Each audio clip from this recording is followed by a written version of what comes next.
Abuja State Coordinator ina maka barka da zuwa.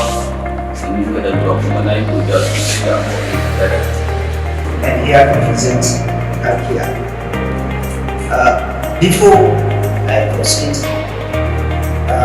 I will be a scientist and I appreciate your efforts for being here. We have to understand the importance of a clear vision. A clear vision is very important in Calkia. Yana da matuƙar amfani cewa kama fahimci cewa menene ma mission din Calkia kuma ina muke so mu fahimta.